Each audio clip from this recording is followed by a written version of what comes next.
마셔도 고대답게 막걸리를 마셔라. 맥주는 싱거우니 신촌꼴로 돌려라.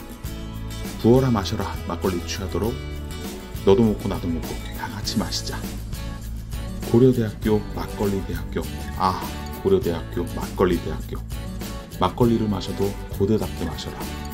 만주 땅은 우리 땅. 태평양도 양보 못한다. 고려대학교 하면 먼저 생각나는 주종은 막걸리입니다. 소주나 맥주, 양주나 와인이라고 못 마시지는 않겠지만 응원가에 막걸리 참가가 있을 정도로 고려대학교 하면 막걸리 대학교라고 자부할 정도니까요.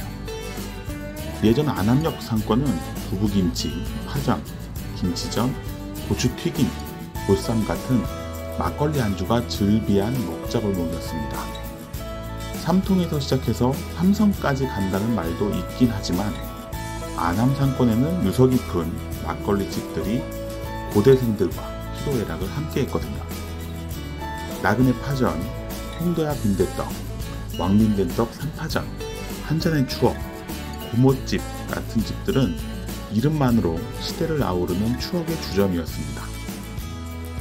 지역 상권이 그 지역 사람들의 기질에 영향을 미치는 것은 당연한 얘기입니다.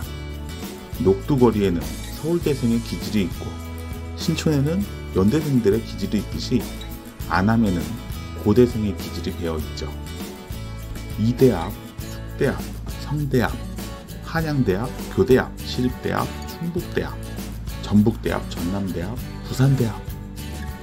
수도 없이 많은 대학가 상권. 아니 많은 정도가 아니라 그냥 모든 대학교가 그 학교 학생들이 주로 모이는 상권을 하나씩은 가지고 있다고 해도 과언은 아닐 겁니다. 그래서 대학가 상권은 당연히 그 대학의 문화를 상징하고 그 시절을 간직하고 또 학생들의 성향과 기질을 대표합니다.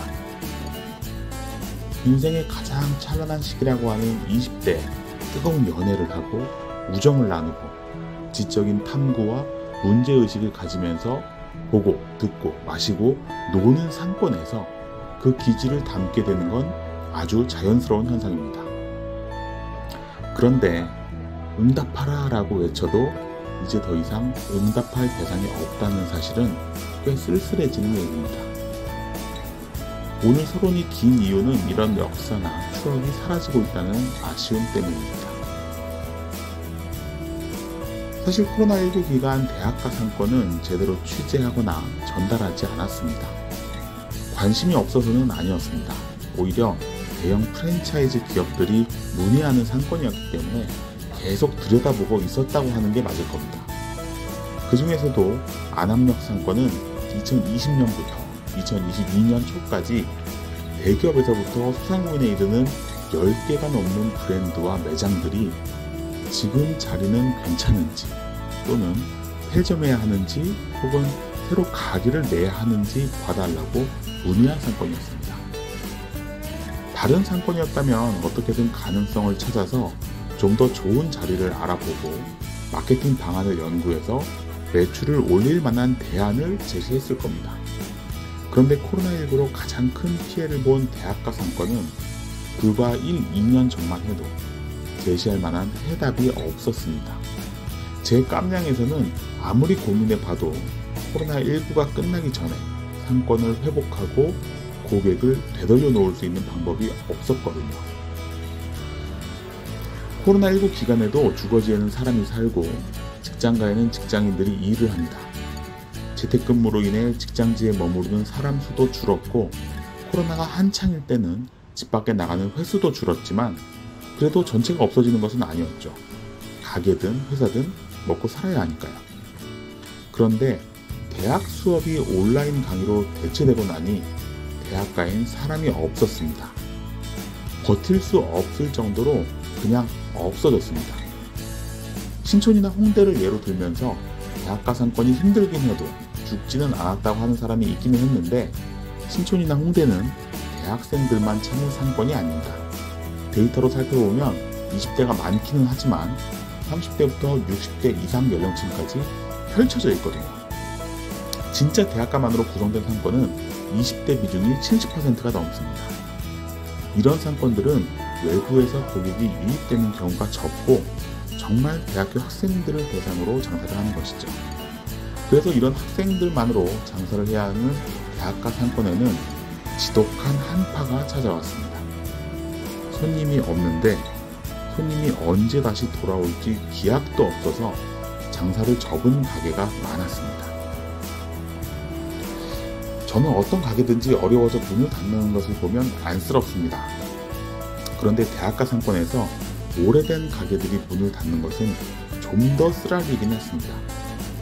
여기 점주분들은 이미 학교와 한 가족이고 추억을 나눠 가지고 있고 일종의 책임감이나 공감대 같은 것을 가지고 있거든요. 고대 학생들과 함께 쌓아온 30년 가게를 코로나 때문에 내 손으로 문을 닫아야 했던 그 심정이 어땠을까 생각해보면 아마 어떻게든 가게를 지키고 싶으셨을 겁니다. 그리고 그렇게 비워진 자리는 지금도 비어있는 경우가 꽤 많이 눈에 띄고요. 스타벅스와 맥도날드, KFC와 파리바게트, 베스킨라빈스와 뚜레쥬르, 올리브영과 서브웨이 같은 브랜드들로 차기 시작했습니다. 또 커피빈이나 이디야, 공차와 더벤티와 같은 커피 음료 브랜드도 들어와 있고 노브랜드 버거, 다이소 같은 브랜드도 자리 잡고 있습니다. 여기서부터 시청하시는 분들은 여기가 고대 앞 안암역 상권인지 강남인지 명동인지 종로인지 모르실 수도 있겠어요. 그래서 주점들이 밀집해 있는 한 골목 안으로 들어가 보니 이자카야와 와인바가 보입니다. 정말 막걸리를 마실 수 있는 포차나 민속 주점은 3-4개도 안 되는 것 같고요. 예전 학교 다니던 사람들의 추억팔이를 위해 2-3년에 한 번 갈까 말까 하면서 예전 대학가 상권의 정취를 지켜달라고 하는 것은 매우 이기적인 발상입니다.